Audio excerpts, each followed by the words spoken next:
네, 사사시대를 들어가기 위해서 예열을 좀 했습니다. 자, 그러니까 사사시대는 사실은 필요했습니까? 필요하지 않았습니까? 네, 12사사들이 필요했을까요? 필요하지 않았을까요? 자, 성경에는 이제 사사시대가 있습니다. 약 340년 동안 12사사가 나오는데 이 사사들이 필요한 존재였을까요? 아니면 사사들이 없어도 됐을까요? 이런 생각을 안 해보셨죠? 네, 성경에 기록되어 있으니까 사사들이 있으니까 뭐 그냥 당연히 받아들이는 건데 그렇죠? 근데 우리가 방금 전에 했던 이야기를 한번 더듬어 보겠습니다. 하나님께서 이스라엘 백성들에게 이 땅을 허락하셨습니다. 누가 전쟁하셨습니까? 하나님이 하셨습니다. 여호와의 전쟁이었습니다. 하나님이 가나안 거민들을 전부 다 진노하시고 심판하시고 그들을 이 땅에서 토해내겠습니다. 다 토해내겠습니다. 그리고 이 땅에 하나님 나라 백성들을 심으셨습니다. 그리고 땅을 분배하고 여기에 하나님의 백성들에게 이제 영토를 허락해 주신 것입니다.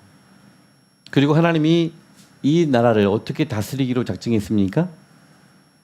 하나님의 말씀으로 통치하시는데 그 방법을 레위인들을 통해서 그들을 흩어서 하나님의 말씀이 선포되어지고 선포된 말씀에 의해서 하나님이 이 나라의 왕으로서 가시기로 결정을 하신 것입니다. 자, 그러면 이것이 잘 되었다면, 그렇죠? 이것이 잘 그대로 워킹이 돼서 진행이 되었다면 사사들이 필요해요, 안 필요해요? 그렇죠. 이제 이해하시는 거예요, 지금. 이제 이해가 되신 거예요. 사사들은 사실 필요하지 않은 존재들입니다. 이스라엘 백성들이 하나님의 말씀을 온전히 듣고 이 말씀에 순종하고 살아간다면 여전히 이 나라의 왕은 누구세요? 하나님이셔요. 하나님이 전능자 하나님이 우주 모든 만물을 만드신 창조주 하나님이 왕으로 다스리시는 그 완전한 나라, 유토피아, 그렇죠? 이상국가죠, 이상국가. 그 이상국가가 실제로 이 백성들과 함께 그 시대 가운데 이루어지는 거예요. 그리고 그 이상국가, 하나님이 직접 통치하시는 이상국가를 통해서 모든 열국과 열방과 모든 민족들을 회복하고 위로하고 축복하고 그리고 하나님께로 인도하는 그 놀라운 역사가 이루어지게 되더라는 것입니다. 그랬을 때 거룩한 백성 제사장 나라 이 백성들의 이 고유한 정체성이 이루어지게 되는 것입니다. 아멘입니까? 자, 그것이 가능케 되는 유일한 조건이 뭐예요? 하나님의 말씀이에요. 하나님의 말씀이 레위인들을 통해서 모든 백성들에게 가르쳐지고 선포되어지고 이 백성들이 이 말씀에 순종하고 그렇게 사람의 통치를 받아들이는 그 놀라운 일들이 이 백성들 가운데 이루어질 때 이 백성들은 all nations, 모든 민족과 모든 열방의 거룩한 백성 제사장 나라로서 위대한 사명을 감당하게 되는 것입니다. 하나님의 디자인이었어요. 이게 하나님의 디자인. 그리고 지금까지 하나님의 욕심으로 여기까지 오신 거예요. 근데 그 중앙의 핵심이 뭐예요? 말씀이라는 거. 말씀을 100번, 1000번, 10,000번을 강조해도 여러분 이게 지나치지가 않습니다. 왜냐하면 우리의 모든 관계가 하나님과 하나님의 백성의 모든 관계가 이 말씀의 근거에서 시작됐기 때문입니다. 그리고 이 말씀의 근거에서 완성이 될 것입니다. 이 말씀의 근거에서 하나님이 심판하실 것입니다. 모든 것의 기준이 이 말씀입니다. 모든 시작이 이 말씀입니다. 모든 것의 완성이 이 말씀입니다. 그래서 캐논이에요, 캐논. 예.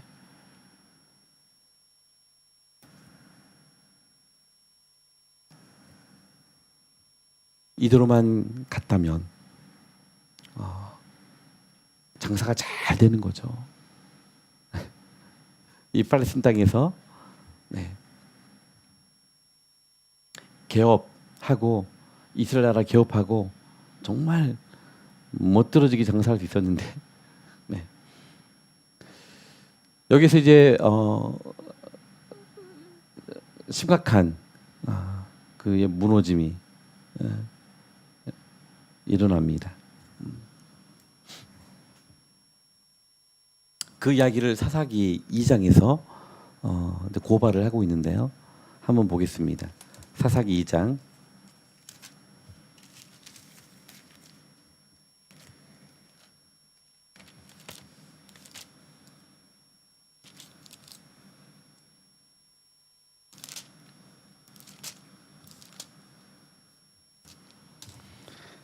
사사기 2장 6절에서 10절까지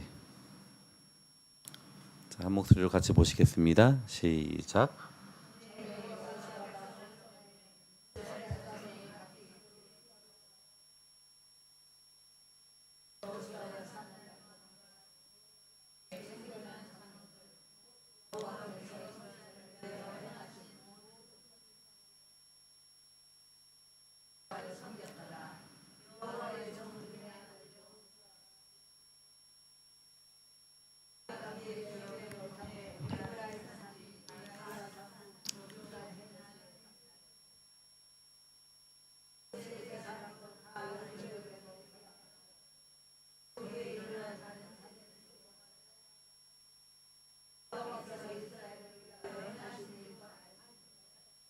아멘.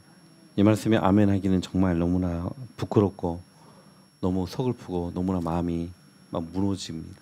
억장이 무너지는 듯한 네 그런 마음이 있는 본문의 말씀입니다. 자 여기에서 보세요. 가나안을 정복했던 그 세대가 다 죽었습니다. 여호수아 죽었어요. 그와 함께했던 장로들이 죽었습니다. 자, 그 다음에 우리는 당연히 기대해야 될 세대가 있어야겠죠. 그 다음에 기대할 세대는 어떤 세대입니까? 우리가 기다려야 될 세대는 The Next Generation이에요. 다음 세대.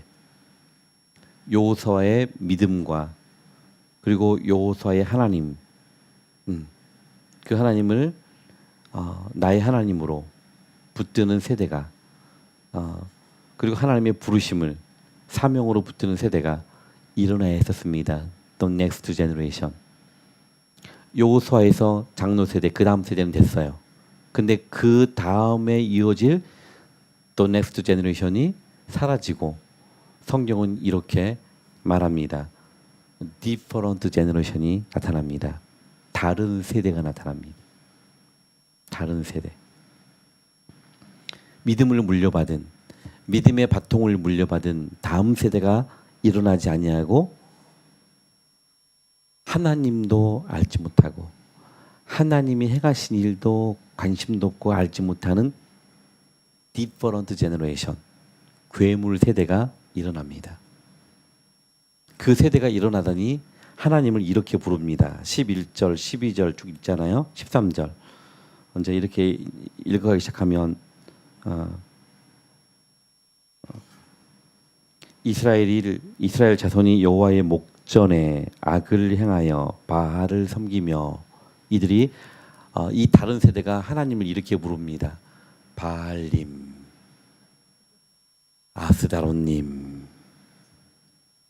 몰록님, 금모스님, 하나님을 이렇게 부르는 세대가 일어납니다.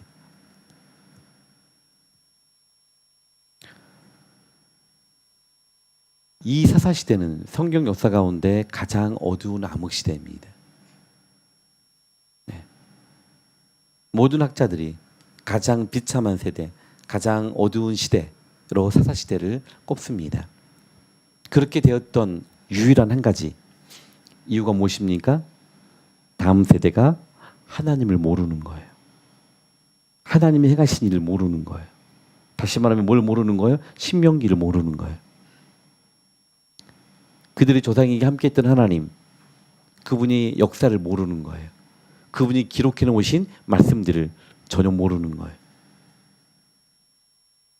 그렇게 자라난 그들이 어느 순간에 부모들이 가지고 있었던 등기를 가지게 되고 인감을 가지게 되고 그리고 재산권을 가지게 돼서 그들이 이 1세대가 되는 거예요. 이게 지금 사사시대에 펼쳐지는 비극의 시작입니다. 하나님을 알지 못하는 자식들이 그 괴물 세대가 일어나가지고 세상의 모든 권리와 그 힘과 파워 이런 것들을 가지게 되는 거예요.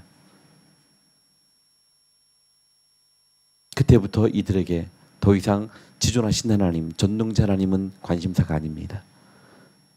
그들이 누리고 원하고 그리고 유지하고 싶은 그것들을 계속해서 유지해 줄 수 있다고 착각하고 있는 이 세상의 이방 종교들, 바알과 아세라와 그모스와 몰록과 이런 더럽고 추악한 그런 우상들을 섬기며 자신의 안전과 자신의 부와 자신의 명예와 원하는 쾌락들 이런 것들을 채우고 추구하고 살아가기 시작합니다. 어떻게 하나님의 백성들 안에 이런 세대가 일어났을까요? 무엇이 이 엄청난 말도 안 되는 상황으로 이 백성들을 거룩한 백성들 제사장 나라를 벼랑 끝으로 내몰았을까요? 예. 그 원인을 혹시 아시는 분 계십니까? 이스라엘 백성들이 이 지경이 되기까지 그 핵심에서 기여했던 그런 부류들이 있습니다. 자, 일단은 두 가지로 저는 진단합니다. 문제가 뭐냐면 여호수아와 또 그리고 장로 세대가 전쟁하느라고, 가나안 땅 정복하고 전쟁하고 사역하느라고 뭘 못했냐면 자식들 교육을 시키지 못한 겁니다. 세상에서 생존하느라고 좀 잘 살아야 되는 것 때문에 그리고 목회자들은 또 교회 사역을 해야 되는 이유들 여러 가지 이유들로 정작 다음 세대 하나님의 다음 세대를 하나님의 말씀으로 하나님이 행하신 놀라운 역사 이것들로 가르치지 않은 것입니다. 가르치지 않은 것. 특히나 말씀을 맡았던 레위인들 그들이 온전히 사명 감당하지 않은 것입니다. 그 이야기가 이제 16장에서부터 17장, 18장, 19장, 20장, 21장까지 사사기 끝부분을 전부 다 차지합니다. 그 분량을. 역사적으로 끝에 있었지는 않았습니다. 사사기 이 시작 때부터 있었던 일을 마지막에 삼손 끝나고 난 다음에 부록처럼 올려놓은 거예요.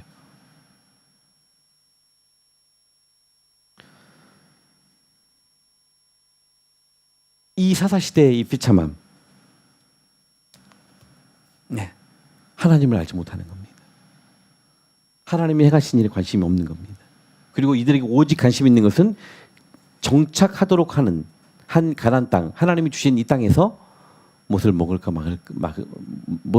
입을까 마실까, 얼마나 더 맛있게 먹고 또 잘 먹고 잘 살까, 온통 여기에 이 백성들이 눈이 멉니다.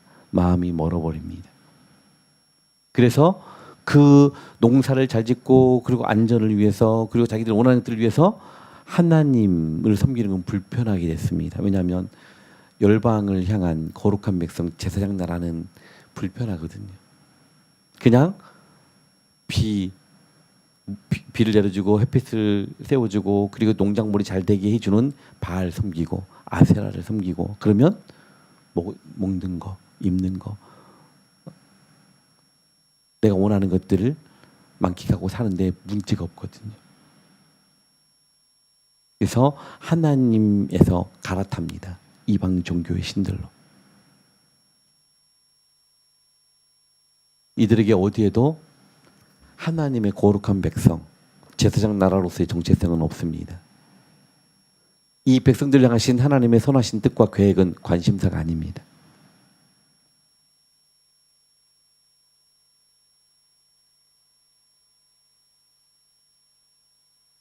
이 지형이 되기까지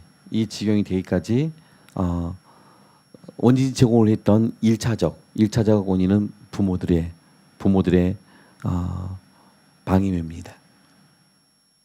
부모들이 책임을 다하지 않은 것입니다. 아무리 생존이, 아무리 사역이, 아무리 우리가 세상에서 먹고 사는 게 중요해도 그보다 더 중요한 것은 우리가 하나님 나라 백성인 것과 하나님의 부르심이 있는 사명자라는 사실을 잊어버리면 안 된다는 경고입니다. 이 경고를 무시한 사람들, 무시한 백성들을 하나님이 역사 속에서 어떻게 다루셨는지를 쭉 설명해 주고 있는 게 그 다음 이야기들이에요. 이게 우리 한 개인이든 한 가정이든 교회이든 상관하지 않고 똑같이 하나님은 동일하게 다루십니다. 하나님은 공의로우신 분이십니다. 그러기에 우리는 하나님의 공의 앞에 모두가 서야 됩니다. 모두가 서야 됩니다. 하나님 우리에게 기회를 주시고 계십니다. 이 역사를, 구약의 역사를 통째로 기록으로 남겨놓으시고 이 아픈 역사를 남겨놓으시고 하나님에게 여러분 얼마나 수치스러운 일입니까? 당신이 이름을 두시고 택하신 이 백성들이 이 지형으로 살았으니까 그 백성들이 하나님을 무시하고 하나님을 멸시하고 하나님을 모독하고 하나님을 만홀히 여기고 산 이 역사를 하나님이 기록에 남겨두고 싶겠습니까? 존심 상하시게. 그렇잖아요. 근데 하나님이 이 모든 것들을 기록에 다 남겨놓으셨어요. 왜요? 누구 때문에요? 나 때문에. 지금 우리 때문에. 그런데도 우리가 이 말씀 앞에서 정신 차리지 못한다면, 우리가 이 말씀 앞에서 하나님의 긍극적 부르심, 그 하나님의 거룩한 백성으로서의 정체성을 도전하지 않는다면, 그 사명을 향한 도전을 하지 않는다면 우리는 이 무지몽매한 목이 곧은 백성들보다도 더 악하고 더 악한 그런 백성들 아니겠습니까? 사사시대에 하나님을 아스다로 몰렉으로 그리고 바알로 불렀던 이들보다도 우리는 완성된 말씀을 가지고 역사를 다 보고 나서도 우리가 그 삶을 도전하지 않는다면 이들보다도 훨씬 질이 나쁘고 훨씬 하나님을 만으로 여기고 훨씬 하나님을 경물히 여기는 그런 삶을 살아가게 되지 않겠습니까? 두려운 일입니다. 이거 두려운 일입니다.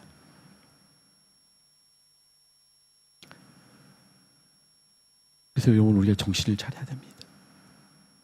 다시 말씀 앞에 초심으로 돌아가서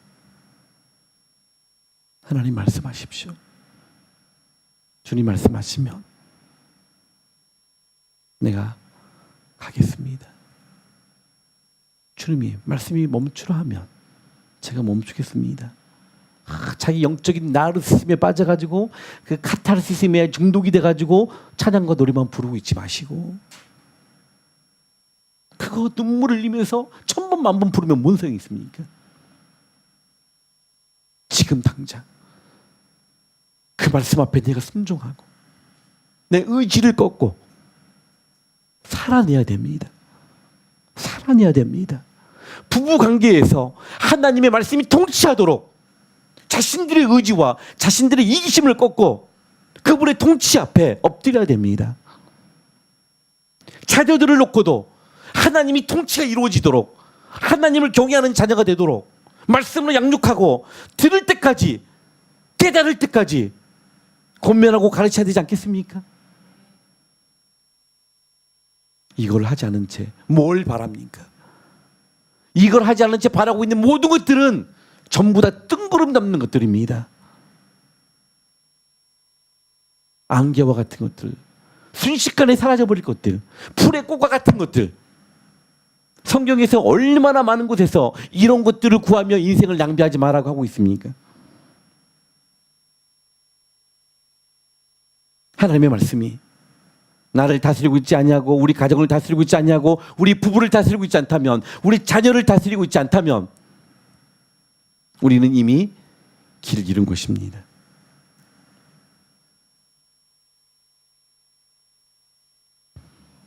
하나님의 나라가 나를 가슴 떨리게 하고 있지 않다면, 하나님의 정의와 하나님의 긍휼과 하나님이 주실 생명이 나에게 삶의 전율을 느끼게 하는 그 감각이 무뎌져 있다면, 하루를 내가 아침에 일어나서 의식이 깨워지고 하루를 사는 날 동안 그 하나님이 주신 생명이 하나님의 그 생각과 하나님의 꿈과 하나님의 그 통증과 하나님의 눈물로 아무것도 자각이 안 된다면 우리는 이미 영적으로 마비된 상태입니다.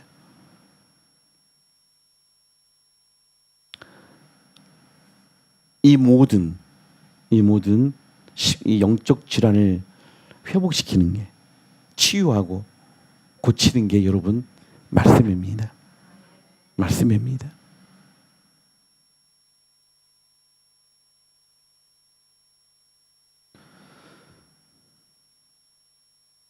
우주 만물을 하나님이 무엇으로 만드셨다고요? 아멘. 말씀으로 만드셨습니다. 만드신 우주 만물을 하나님은 어떻게 통치하고 계십니까? 무엇으로 컨트롤하고 계십니까? 말씀으로. 히브리서 1장 3절에 말씀으로 붙들고 계신다고 합니다. 말씀은 살아있어 활력이 있어서 우리 심령과 영혼과 골수를 찔러 쪼갠다고 했습니다.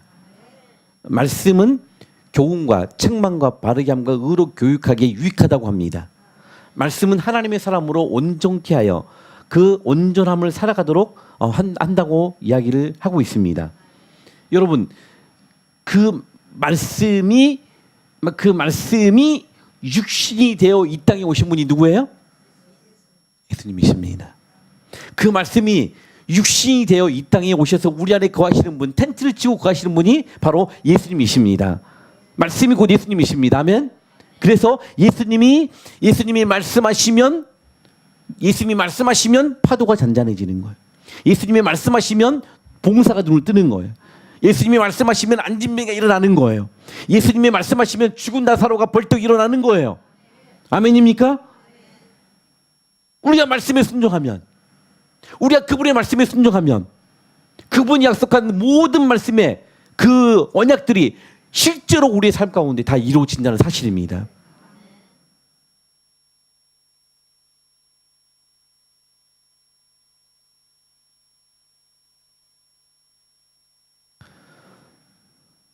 여러분, 말씀 앞에 다시 서야 됩니다.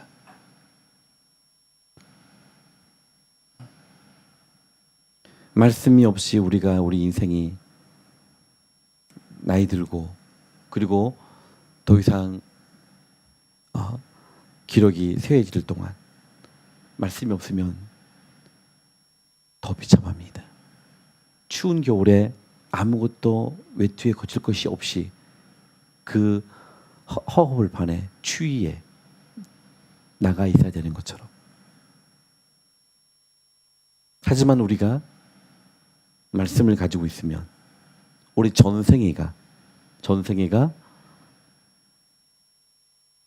독수리 날개 치듯 주님을 만나는 그 순간까지 끝까지 비상하면서 우리가 하나님의 영광 가운데 이르게 될 것입니다.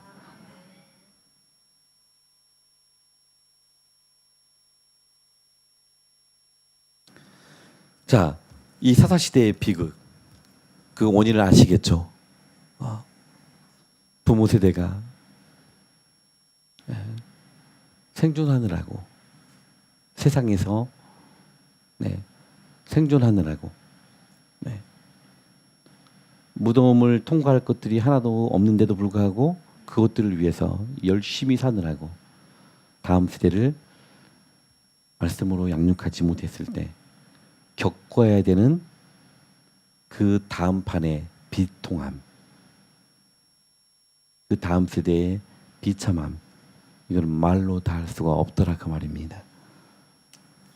그렇게 해서 자식들이 좀 좋은 대학 가고 좋은 직장 가고 좋은 조건과 배우자를 만나 결혼한들 그게 무슨 의미가 있겠습니까? 또 싸우고 티격태격하고 이혼하니 많이 하고 그리고 딸마다 보면 세상 것들에 중독이 돼가지고 살아가고 있다면 그것을 위해서 부모들이 인생을 걸었던 가치가 뭐가 있겠습니까? 그리고 또 그 다음 세대의 삶은 무슨 의미가 있겠습니까? 하지만 부모 세대가 전능자 하나님 앞에서 살아가고 그리고 자녀 세대를 전능자 하나님 앞에서 살아가는 삶을 가르쳤을 때 그게 몸에 익숙해졌을 때 이들이 어느 순간 하나님의 나라를 비전으로 보게 되고 하나님의 영광을 비전으로 보게 되고 거기서 가치를 찾기 시작할 때 열심히 공부하기 시작할 것이고 그리고 열심히 세상에 더 나은 자리에 올라가기 위해서 도전하게 될 것이고 그리고 진짜 믿음 있는 배우자를 놓고 기도하고 함께 만나 하나님의 나라의 동역자가 될 것이고 그렇게 해서 모든 제국을 밟아버리고 영원히 남게 될 유일한 하나님의 나라의 1등 공신으로 이 땅을 살아간다면 그보다 더 위대한 삶이 어디 있겠습니까? 이제 우리가 정신 차려야 됩니다. 우리에게 정말 중요한 것이 무엇인가? 우리가 힘써야 될 우선순위 중요한 것이 무엇인가?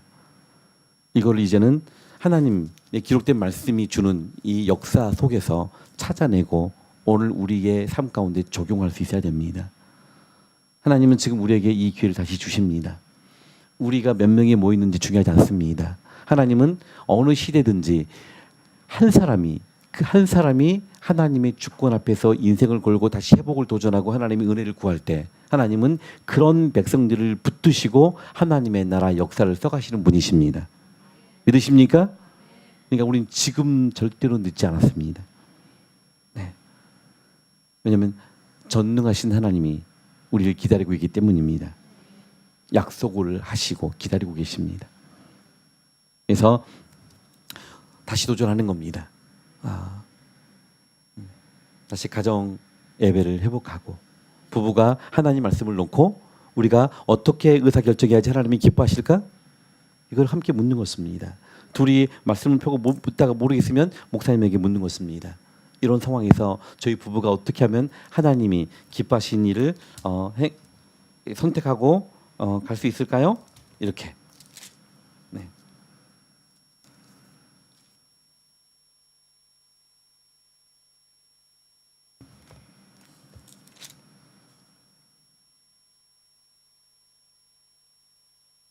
자, 제가 말씀 하나 읽어드릴게요. 에베소서 5장 10절 말씀 읽어드릴게요. 주를 기쁘시게 할 것이 무엇인가 시험하여 보라. 이런 말이 있습니다.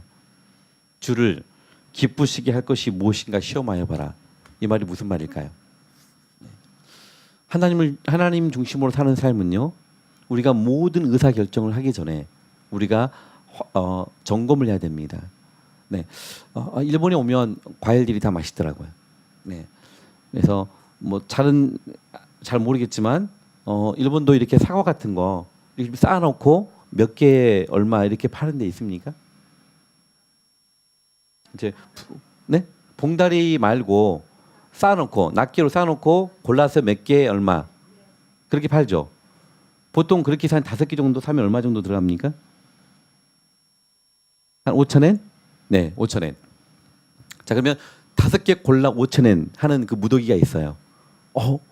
근데 세일한 거예요. 세일해서 5개 골라 3,000엔. 뭐 세일은 상관없지만 하여간 어쨌든 무더기가 있는데 네, 5개에 3,000엔 한다고 해요.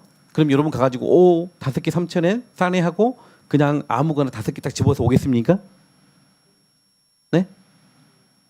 고르죠, 권사님. 고르죠. 사과 하나 딱 들고 앞뒤 다 보겠죠. 어디가 썩었는지, 그렇죠? 이게 잘 익었는지.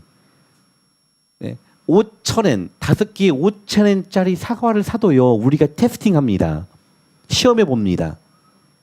돌려보고, 네, 만져보고, 냄새도 맡아보고, 색깔도 봅니다. 5,000엔 쓰면서도요. 우리는 시험해요. 인생을 사용하면서 우리가 인생을 쓰면서 다시 돌아오지 않을 우리의 시간과 우리의 허락하신 자산을 우리가 쓰면서 하나님이 기뻐하실지 이거 시험하지 않는 거예요. 이거 테스팅하지 않는 거예요. 내 마음대로 하는 거예요.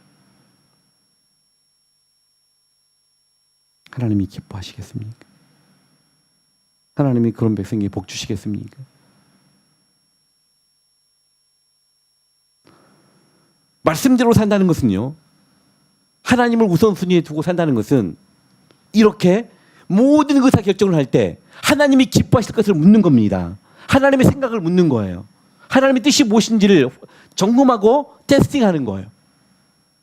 그렇게 해서 하나님이 기뻐하시겠다. 관계를 맺을지도 마찬가지예요. 서로 싸웠어요. 그랬을 때 이 상황에서 하나님이 뭘 기뻐하실까? 내가 먼저 용서하기를 기뻐하시는 거예요. 말씀이 딱 보니까 이름 없이 7번 용서해.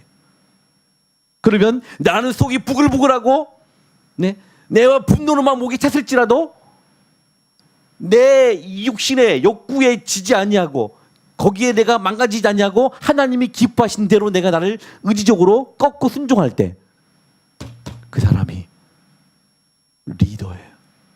그 사람이 이 시대가 기다리는 초인이에요. 초인. 세상을 축복할 수 있고 하나님의 나라를 이 땅에 보여낼 수 있는 위대한 하나님의 백성들이 되더라 그 말입니다.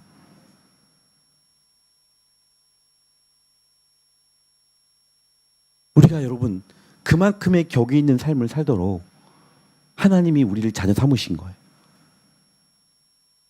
그래서 끝없이 하나님은 우리에게 사랑 고백하시는 거예요. 우리 여러분 보세요. 여러분 우리 내 자신 봐보세요. 내 꼬라지 보고 있으면요. 나도 막 하루에 수십 번씩 토가 나와요. 토가. 너무 역겨우니까 내 자신이. 5만 가지 생각을 하는데 그 5만 가지 생각하고 내 베레베레 약하고 하나님이 기뻐하지 않는 생각들이 수없이 스쳐 지나가요. 시기와 질투와 미움과 막 모든 것들이 순간순간마다 내가 나를 봐도 역겨워요. 근데 전능자 하나님이 아들을 그런 나를 위해서 내어주시고 또 나로 인하여 뭐 기뻐서 견디지 못하신다는 거예요. 우리를 보배롭고 존귀한 자라고 끝없이 그분이 기다리고 계신다는 거예요. 여러분 우리는 내 상태와 상관없이 하나님 때문에 존귀한 백성들입니다. 하나님 때문에 너무나도 귀하고 아름다운 존재들입니다. 아멘입니까? 더 이상 낮은 자존감에 헤매고 있지 마십시오. 네. 우리가 사람이 뼈만 좀 있어도요. 자기는 아무것도 아닌데도 얼마나 우리가 어깨에 힘이 갑니까? 세상에 뼈만 좀 있어도.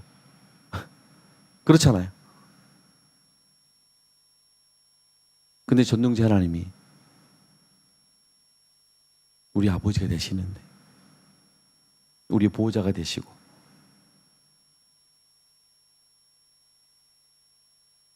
여러분의 존재 가치를 제대로 좀 우리가 알고 거기에 합당한 삶을 일상에서 도전을 하십시다.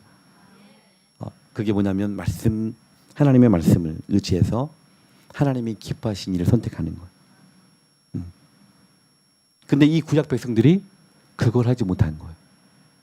그걸 하지 못했던 이유들을 이제 사사기 뒷장에 가면 설명해 주는데 같이 한번 보겠습니다. 사사기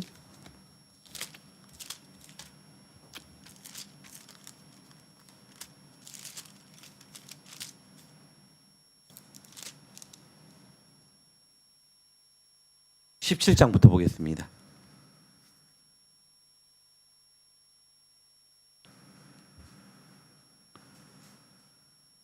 17장 1절에서 5절까지 같이 한번 읽겠습니다. 1절에서 5절까지입니다. 시작.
아멘.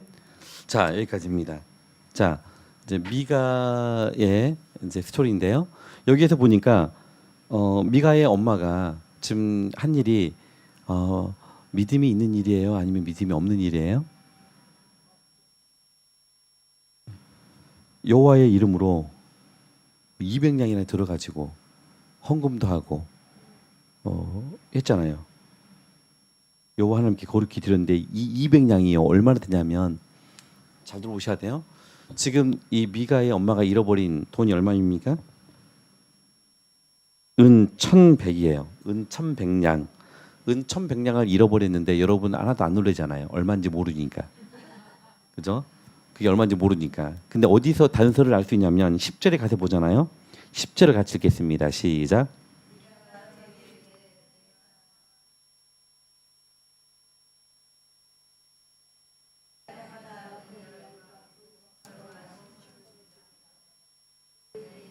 네. 레위인이 그렇게 방황하던 레위인이 스카웃을 받은 거예요. 스카웃 제의를 받았는데 자, 연봉이 얼마냐면 연봉이 은 10냥이에요. 그죠? 은 10냥에다가 의복을 받는 거예요, 한 벌을. 이게 레위인이 받는 연봉이에요. 그러니까 레위인이 받는 연봉이 은 10냥이면 자, 은 1100냥이면 얼마예요? 몇 배입니까? 110배입니까? 네. 이 레위인 한 사람의 연봉의 110배예요. 이제 감이 좀 잡히시죠? 엄청난 돈을 잃어버린 거예요. 근데 그 중에 그 돈을 다시 찾도록 하기 위해서 뭐 했어요? 미가의 엄마가 기도한 거예요, 하나님께. 열심히 기도했어요. 저주까지 하면서 돈 훔쳐간 놈 하나님께서 저주를 내려달라고. 그렇게 열심히 기도하자 그 기도를 누가 들으냐면 믿음이 좋은 도둑놈 아들이 들은 거예요. 엄마 기도 들어보니까 완전히 저주 다 받게 생겼는 거예요. 돈을 훔치긴 했는데 또 엄마의 기도에 믿음이 있는 이 미가가 안 되겠다. 두려워가지고 그 훔친 돈을 가지고 온 거예요. 그러자 엄마의 믿음 좋은 이 엄마가 그 돈을 찾았으니까 너무나도 감사한데 두려운 거예요. 자신이 하나님께 기도했거든요. 저주를 퍼붓으면서 이 돈을 가져간 놈은 하나님이 3대까지 4대까지 전부 다 때려 죽이시고 뭐 하여간 이렇게 저주를 퍼붓고 기도했는데 세상에 자기 아들놈이 가져간 거예요. 두려운 거예요. 믿음이 좋아요, 안 좋아요? 그러니까 두려우니까 지금 헷갈리죠 지금. 네. 그러니까 지금 이제 두려우니까 그 중에서 은 200냥을 뗐어요. 하나님이 저주를 피해 보려고. 저주를 받으면 안 되니까 200냥이면 적은 돈이에요, 많은 돈이에요? 연봉의 20배예요. 제사장 연봉이 20배. 이걸 떼가지고 예물로 헌금으로 드린 거예요. 하나님 저주를 내려주시 마십시오. 하나님께 드리겠습니다. 거룩하게. 자, 이 미가의 엄마 믿음이 좋아요, 안 좋아요?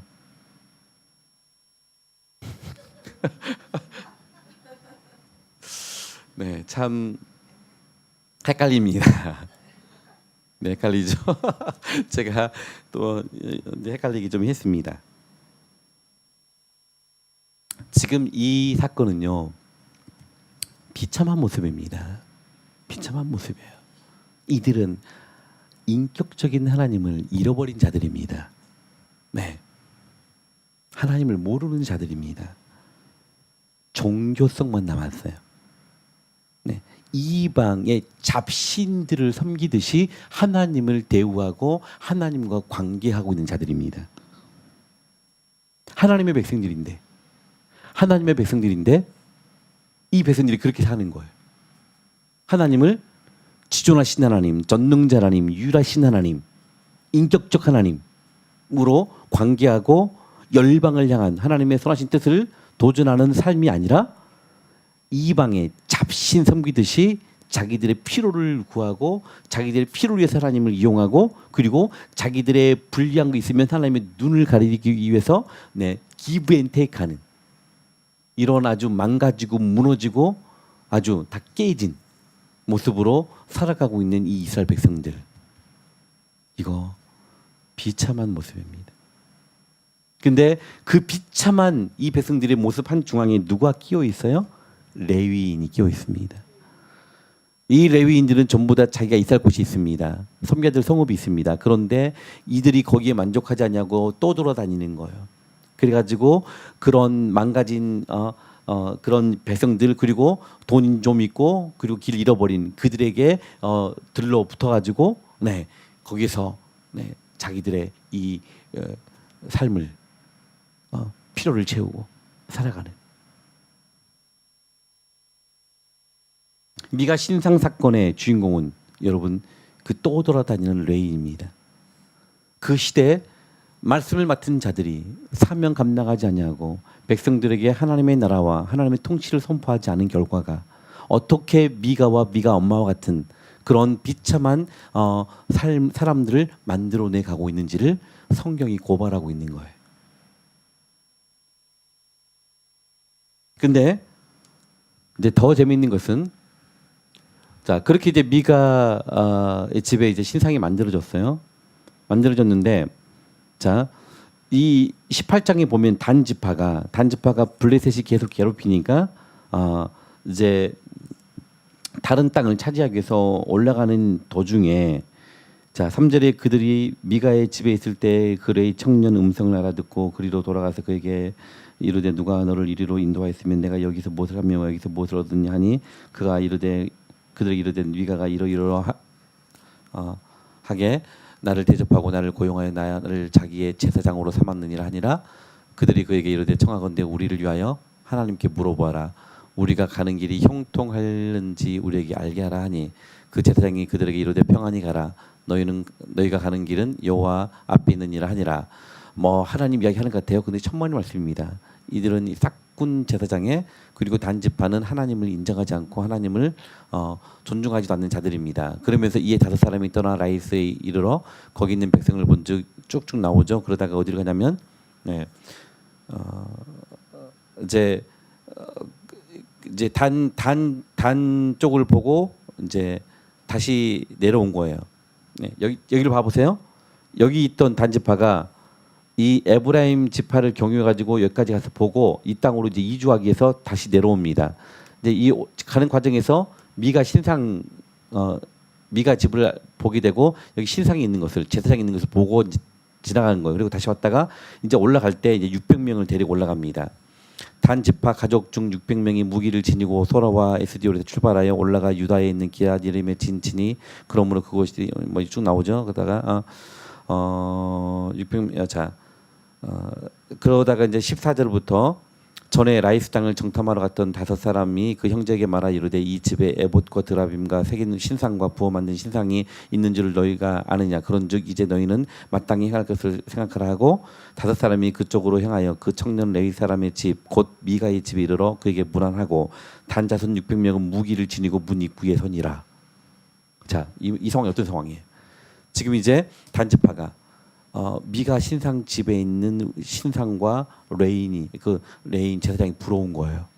자기 지파에는 없는데 한 개인의 집이 있으니까 저것들을 가지고 가면 복을 받을 수 있을 것 같은데 그냥 못 가게 되는 게 아까워서 그래서 이제 진짜 이주하면서 600명이 무장을 하고 미가의 집을 둘러싼 거예요. 무력으로. 지금 감이 잡히십니까? 뭐 하려고 지금 에워싼 거예요? 갈취해 가려고. 네. 지금 그 상황입니다. 지금 이게 누구의 이야기예요? 가나안 7족 이야기예요? 이스라엘 백성들 이야기예요. 이스라엘 백성들.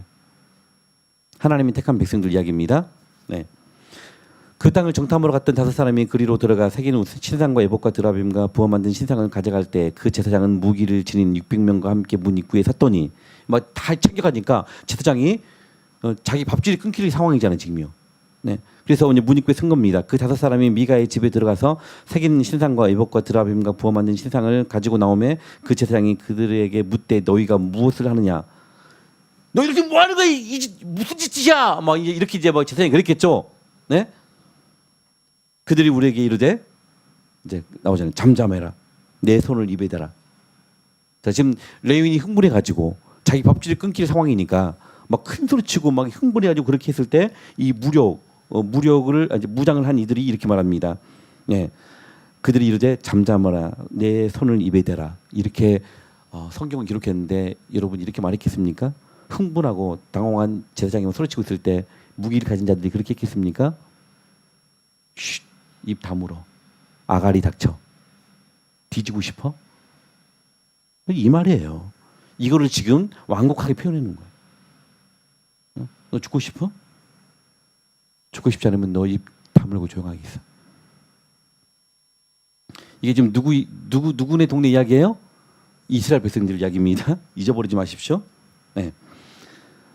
우리가 그러면서 이제 이렇게 말합니다. 그 무력을 가진 이들이 이렇게 말합니다. 내 입에 대라. 그러면서 우리와 함께 가서 우리의 아버지와 제사장이 되라. 내가 한 사람의 집에 제사장이 되는 것과 이스라엘의 한 지파 한 족속의 제사장이 되는 것 중에서 어느 것이 낫겠느냐. 스카우트제의를 하는 거예요. 네, 더 큰 판에서 네가 더 큰 판에서 더 폼나게 이렇게 제사장 할 수 있는데 이 한 집안에서 네가 깨지하고 있을 거야? 너 선택해. 그러자 20절에 그 제사장이 마음에 기뻐하여. 마음에 기뻐하여. 지금 이 시대 말로 한다면 응답받은 거예요. 응답받은 거예요. 비참하지 않습니까? 에봇과 드라빔과 새긴 우상을 받아가지고 그 백성 가운데로 들어가니라. 여러분, 이런 일들이 오늘날 이 시대에 수많은 교회와 그리고 수많은 목회자들 사이에 얼마나 일어나고 있는지 모릅니다. 성도들 안에도 마찬가지입니다. 기복신앙이 쩔어 있고 세속화돼 버린 채 하나님의 부르심과 그분의 나라와 하나님의 명예는 이름은 관심도 없고 온통 자기들의 안녕과 자기들의 그 평안함과 자기들이 원하는 것들을 누리고 유지하기 위해서 하나님을 유린하고 하나님을 이용하고 하나님의 이름을 남용하고 여기 보세요. 계속해서 하나님 이름 나옵니다. 이들이 부르는 하나님이 우리가 불러야 되는 하나님입니까? 아니죠. 하나님을 잡신 섬기듯이 섬기는 삶에서 우리는 떠나야 됩니다. 하나님은 만군의 여호와 하나님이시고 하나님은 전능자 하나님이시고 우리의 중심을 다 보시는 하나님이시고 천지 모든 만물을 통치하시고 다스리고 심판하시는 주이십니다. 그러기에 우리가 그분을 두려워해야 됩니다. 경외해야 됩니다. 지금 이 판국이 돌아가고 있는 겁니다. 이 판이. 레위인들이 정신 차리지 못하고 하나님의 말씀이 선포되지 않으니까 하나님의 백성들이 결국 벼랑 끝에서 끝없이 나가 떨어지는 것입니다.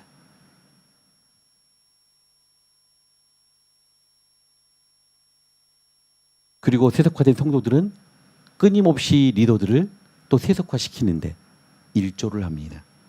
자기들의 필요를 채우기 위해서 이 목회자들 리더들을 계속해서 또 끄집어 당기는 이런 일들이 계속해서 악순환이 되는 거예요. 악순환. 우리는 끊어야 됩니다. 이 악순환의 고리를 끊고 오직 하나님만 왕이시고 그리고 그 하나님이 온전히 통치하시도록 이 말씀 앞에 우리가 엎드려 순종하기로 결단하고 우리의 믿음을 도전할 때 하나님이 이곳에 좌정하시고 하나님께서 살아계심을 이 일본 땅에 그리고 모든 열방에 드러내실 줄 저는 믿습니다. 우리 동경연합장로교회가 그 위대한 사명을 감당할 수 있기를 소망합니다. 아멘. 10분 쉬었다가